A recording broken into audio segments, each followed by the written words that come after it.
പോയിരിക്കും. എന്തിനാണെന്നറിയോ നിങ്ങള്? കച്ചവടക്കാര് കച്ചവടം ചെയ്തു പോകുമ്പോ ഈ ബാക്കി പഴകിയതുണ്ടാകില്ല, ആരും വാങ്ങാനില്ലാതെ അത് ഒഴിവാക്കാൻ പോകുകയാണ്. അപ്പൊ അവിടെ ഇരുന്നിട്ട് അവിടെ ഇങ്ങനെ ഇരിക്കും. അപ്പൊ ഈ കച്ചവടക്കാര് ചോദിക്കും, മോനെ ഈ പടം വേണ, ഇതൊട്ട് കേട് വന്നതാണ്, പകുതി കേട് വന്നിട്ടുള്ളൂ, പകുതി കുഴപ്പമില്ല. അപ്പൊ എന്ന് ചോദിച്ചാൽ അത് വാങ്ങി കഴിക്കാൻ വേണ്ടിയിട്ട് മുഹയ്യിദ്ദീൻ ശൈഖ് റളിയല്ലാഹു അൻഹു അങ്ങനെ അവിടെ പോയി ഇരിക്കും. കിട്ടിയാൽ കഴിക്കും. ഒരു പ്രാവശ്യം ഒരു ദിവസം അവിടെ ചെന്നു നോക്കുമ്പോ കുറെ ഫുഖറാക്കൾ അത് അറിഞ്ഞിട്ടുണ്ട്, സാധുക്കളെ അവിടെ വന്ന് ഇരിക്കുന്നുണ്ട്. അപ്പോ ഈ സാധുക്കൾക്ക് അവിടെ ഇരിക്കുന്നുണ്ടല്ല, ഈ കുട്ടിയോട് ഗൗസുൽ ആദം തങ്ങളോട് ചോദിച്ചു, കച്ചവടക്കാര് വേണോ? അപ്പൊ അവിടെ നിന്ന് വാങ്ങിയപ്പോ ഒരു സാധു മനുഷ്യനെ ഗൗസുൽ ആദമിന്റെ മുഖത്തും നോക്കി, നിങ്ങൾക്ക് വേണോ അയച്ചു. അപ്പൊ വേണമെന്ന് പറയുന്നില്ല, എടുത്തു കൊടുത്തു.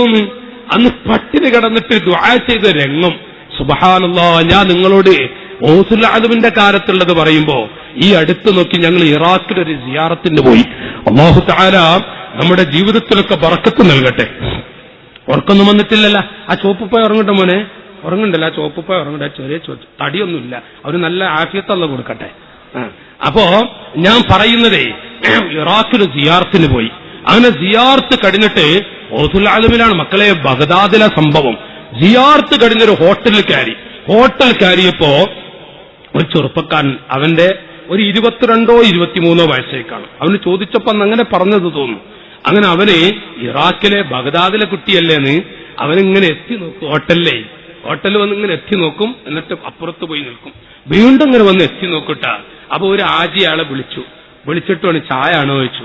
ഒരു അറബിക്കുട്ടിനോട് മലയാളത്തിൽ ചായ ആണോ വെച്ചു എങ്ങനെ ഉണ്ടാവും? നമ്മളെ നാട്ടിലൊരു ആജി ചോദിച്ചാ ചായ ആണോ വെച്ചു. അപ്പൊ ആ കുട്ടി ഒന്നും മിണ്ടണില്ലട്ടാ. അപ്പൊ അവനെ കൈകൊണ്ട് ഇങ്ങനെ മാടി വിളിച്ചിട്ട് ഇങ്ങനെ കാണിച്ചു, ഇങ്ങനെ കാണിച്ചു കൊടുത്തപ്പോ ആ കുട്ടിയുടെ കണ്ണിൽ വെള്ളം ഇങ്ങനെ ഒഴുകണം. ഇറാഖിൽ ബഗ്ദാദിലെ കുട്ടിയാണ്, ഗൗസുൽ ആദമിന്റെ നാട്ടിലെ കുട്ടിയാണ്. അപ്പൊ അവനെ സ്ഥലത്തിരുത്തിയിട്ട് അവന് എല്ലാവരും കഴിക്കുന്ന പോലെ 2 പൊറാട്ടി ഒരു ചായ കുബൂസാണ് വാങ്ങിക്കൊടുത്തു. അവൻ ഒരു കുബൂസ് കടിച്ചു. രണ്ടാമത്തെ കുബൂസ് മക്കളെ എടുത്ത് കഴിക്കി. രണ്ടാമത്തെ ഒരു കുബൂസ് അവൻ എടുത്തിട്ട് ഈ ആജിയോട് ചോദിക്ക, ഇതെന്റെ ഉമ്മാക്കൊണ്ടേ കൊടുക്കട്ടെ. സുബ്ഹാനല്ലാഹ്, ഇതെന്റെ ഉമ്മാക്കൊണ്ടേ കൊടുക്കട്ടെ എന്നാ കുട്ടി. ഇത് പണ്ടത്തെ കാലല്ല, ഇപ്പോ 2 കൊല്ലം മുമ്പുള്ളത് ഞാൻ പറയും. ഞാൻ കഥയല്ലട്ടോ, ഞാൻ റഅയ്തു ബി ഐനയ്യ, എന്റെ ഈ 2 കണ്ണുകൊണ്ട് കണ്ടൊരു കാഴ്ച. ഞാൻ ആ സിയാറത്തിന് പോയിരുന്നു. അപ്പൊ ആ കുട്ടി ചോദിക്കതെന്റെ ഉമ്മാക്കൊണ്ടേ കൊടുക്കട്ടെ. ഈ ആജിക്ക് തിരിഞ്ഞില്ല. ആ ആജി ചോദിക്കാണ്, ഉസ്താദ് എന്താ ഈ ചെക്കൻ ചോദിക്കുക. അങ്ങനെ തന്നെ അയാൾ ഈ ചെക്കൻ ഈ കുട്ടി എന്താ പറയുന്നത്? അപ്പൊ ഞങ്ങള് പറഞ്ഞു, അജരെ ആ കുട്ടി ചോദിക്കുന്നത് ആ ഒരു കുബൂസ് അതിന് ഉമ്മാക്കൊണ്ടേ കൊടുക്കട്ടെ എന്നാ ചോദിക്കുന്നത്. സുബ്ഹാനല്ലാഹ്, ഒരു കെട്ട് കുബൂസ് വാങ്ങിക്കൊടുത്തു. ആ കുട്ടി അത് കൊണ്ടുപോയിട്ട് ചെറിയ നീല പ്ലാസ്റ്റിക്, അതിന് മുകളിൽ 4 കല്ല് വെച്ചിട്ടുണ്ട്. താഴെ ഒരു ഉമ്മയുണ്ട്, 2-3 പെങ്ങൻ സഹോദരിമാരുണ്ട്. ഈ കുട്ടിയെ ഉമ്മാന്റെ കയ്യിലങ്ങ് കൊടുത്തപ്പോ ആ ഉമ്മന്റെ ഒരു ദുആ, ആ പെങ്ങന്മാരുടെ ഒരു കരച്ചില്. എന്റെ അനുജന്മാരെ, അത് ഇറാഖിലല്ലേ എന്നല്ല നിങ്ങൾ പറയുന്നത്? ഈ അടുത്ത് ചെന്നൈയിൽ നിങ്ങൾ കണ്ടില്ലേ? ചെന്നൈയിൽ വലിയ വലിയ കോടികൾ ആസ്തിയുള്ളവര് ഒരു തുള്ളി വെള്ളത്തിന് വേണ്ടിയിട്ട് മുകളിൽ നിന്ന് ദാഹിച്ച് നിലവിളിച്ചത് നിങ്ങൾ കേട്ടില്ലേ? ചെന്നൈയിൽ അടുത്തടുത്ത് നാളെ നമ്മുടെ അരികിൽ വരില്ല എന്ന് പറയാൻ പറ്റുമോ? വളർന്ന് ആലോചിച്ചു നോക്കൂ നിങ്ങൾ. ഇരിക്കട്ടെ, ഞാൻ പറഞ്ഞു വരുന്നത് ബഹുമാനപ്പെട്ട ഗൗസുൽ ആദം ശൈഖ് മുഹയ്യിദ്ദീൻ അബ്ദുൽ ഖാദിർ ജിലാനി മഹാനായ ACS ബീരാൻ മുസ്ലിയാർ നവറല്ലാഹു മർഖദഹു, കൂട്ടുകാരെ, നമ്മുടെ സമസ്തയുടെ മുബല്ലിഗ് കൂടിയായിരുന്നു. ബീരാൻ ഉസ്താദി നമ്മുടെ IPB എഴുതിയ ഒരു പുസ്തകത്തിലു, തരുവണ സാഹിബ് എഴുതിയ ഒരു പുസ്തകത്തെ പേര് ഗുരുവടികൾ എന്ന പുസ്തകത്തിൽ അതിന്റെ ചെറിയ ഭാഗം കൊടുത്തിട്ടുണ്ട്. ഞാൻ അനുഭവിച്ചവനാണ്. ബീരാൻ ഉസ്താദിന്റെ അരികിൽ ഞങ്ങളൊക്കെ നാട്ടിൽ വന്ന്, ബീരാൻ ഉസ്താദാണ് എല്ലാവരും ദർസിലേക്ക് കൊണ്ടുപോകുക. ഞാൻ എന്റെ നാട്ടിലൊക്കെ മദ്രസിൽ പഠിച്ച കുഞ്ഞുങ്ങളൊക്കെ ദർസിലേക്ക് ബീരാൻ ഉസ്താദ് കൊണ്ടുപോകും. അന്ന് തൊട്ട് ബീരാൻ ഉസ്താദിന് പരിചയമുള്ള ഒരാളായിരുന്നു. അങ്ങനെ ബീരാൻ ഉസ്താദിനെ SSF, ഞാനൊക്കെ SSFിൽ പ്രവർത്തിക്കുമ്പോ ഉസ്താദിനെ കണ്ടില്ലെങ്കിൽ ദേഷ്യം പിടിക്കും, ഇടക്കിടക്ക് പോകണം. അങ്ങനെ പോയി ഒരു പ്രാവശ്യം. അപ്പൊ ബീരാൻ ഉസ്താദ് പറയാ, സുബ്ഹാനല്ലാഹ്, ചില വാക്കുകള് മക്കളെ, നിങ്ങൾക്കൊക്കെ SSFന്റെ കുട്ടികളെ, നിങ്ങൾക്കൊക്കെ വല്ല വിഷമമുണ്ടപ്പോ? ബീരാനുസ്താദ് ചോദിക്കുക, ഞങ്ങളുടെ കുട്ടി ഞങ്ങളുടെ കാലത്ത് ഞങ്ങളൊക്കെ പ്രവർത്തിക്കുമ്പോ ആ യൗവന കാലത്ത്, എന്നിട്ട് ഉസ്താദ് പറയാൻ 100ഓളം കിലോമീറ്റർ നടന്നിട്ടുണ്ട്, പാങ്ങിൽ നിന്നൊരു സ്ഥലത്തേക്ക് 100ഓളം കിലോമീറ്റർ നടന്നിട്ടുണ്ട്. ഒരു യൂണിറ്റ് ഉണ്ടാക്കാനും ഒരു ചെറിയ ദീനി ദഅവത്തിന് വേണ്ടി ഞാൻ പോയി. അൽഹംദുലില്ലാഹ്, ഞാൻ അവിടെ പോയിട്ട് 10-30 ആളെ ഞാൻ നിസ്കരിപ്പിച്ചു. മക്കളെ 10-30 കുട്ടികളെ, തീരെ ജുമഅക്ക് പോകാത്തവരെ ഞാൻ ജുമഅക്കും മറ്റു നിസ്കാരക്കും ചെയ്തു കാണിച്ചു കൊടുത്തു. ബീരാനുസ്താദ് പറയാം, അങ്ങനെ പോകുമ്പോ എനിക്ക് നല്ല വിശപ്പുണ്ടായി, നല്ല വിശപ്പ്. ആ സമയത്ത്, ആ വിശന്ന സമയത്ത് നടക്കാൻ വയ്യ. അപ്പൊ ഞാൻ 756 എഴുതിയ ഒരു വീട് കണ്ടു. അപ്പൊ ഞാൻ അവിടെ പോയി. 756 കണ്ട നമ്മുടെ ജാതിയക്കാരൻ. അങ്ങനെ അവിടെ പോയി.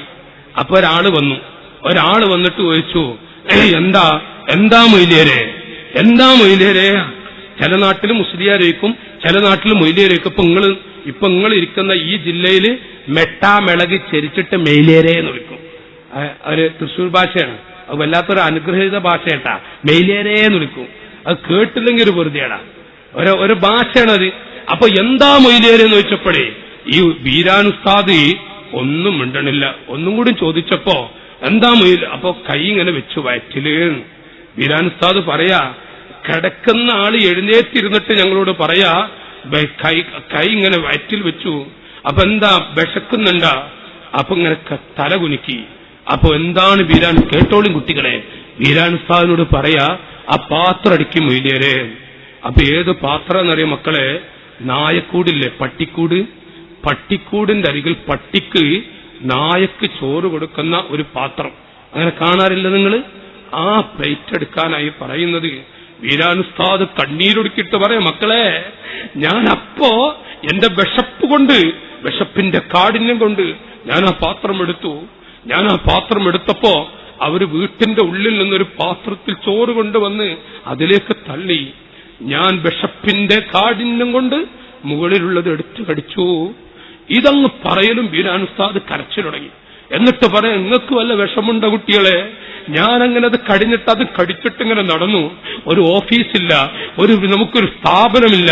ഇന്ന് എല്ലാ സൗകര്യം അല്ലാഹു തന്നില്ലേ, ഒരു സൗകര്യമില്ല. അങ്ങനെ ഞാനൊരു കടയുടെ വരാന്തയില് ഞാൻ അങ്ങനെ ചുരുണ്ടു കിടന്നു. സുബ്ഹി ബാങ്ക് വിളിച്ചു. ബാങ്ക് വിളിച്ചപ്പോ എഴുന്നേറ്റു നിസ്കരിക്കാൻ. അപ്പൊ എന്റെ മടിയിലൊരു നായ തലവെച്ച് കിടക്കുന്നുണ്ട്.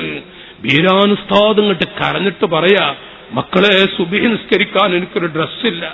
അപ്പൊ ഞാൻ അവിടുത്തെ മൊല്ലാക്കയുടെ അരികിൽ ചെന്നിട്ട് തുണി തരുമെന്ന് ചോദിച്ചു. ആ തുണി വായ്പ വാങ്ങിയിട്ട് ഞാൻ നിസ്കരിച്ചു. നിങ്ങൾക്ക് വല്ല വിഷമുണ്ടോ? ഇന്ന് ഒരു ഓഫീസോ അതുപോലെ പള്ളികളോ മദ്രസകളോ അതുപോലെ തന്നെ സ്ഥാപനങ്ങൾ എന്തെങ്കിലുമൊന്നുമില്ലേ? മക്കളെ നിങ്ങൾക്ക് പ്രവർത്തിച്ചൂടെ? SSFന്റെ കുട്ടികളെ നിങ്ങൾക്ക് പ്രവർത്തിച്ചൂടെ? എന്തെങ്കിലും പറഞ്ഞിട്ട് ഉസ്താദിന്റെ ഒരു കരച്ചിലും കടത്തും. ബീരാനുസ്താദ് അതൊരു ചെറിയ ഭാഗമാണ് അവിടുന്ന് തരൂർ സാഹിബ് കൊടുത്തതും. എന്റെ അനുജന്മാരോട് ഞാൻ പറയുന്നത്, ഇത് ഏതോ കാലത്തിൽ ഈ അടുത്ത് ബഹുമാനപ്പെട്ട മഹാനായ ACS ബീരാനുസ്താദ്, അല്ലാഹു തആല ഇവിടുത്തെ ദറജ ഏറ്റിക്കൊടുക്കട്ടെ.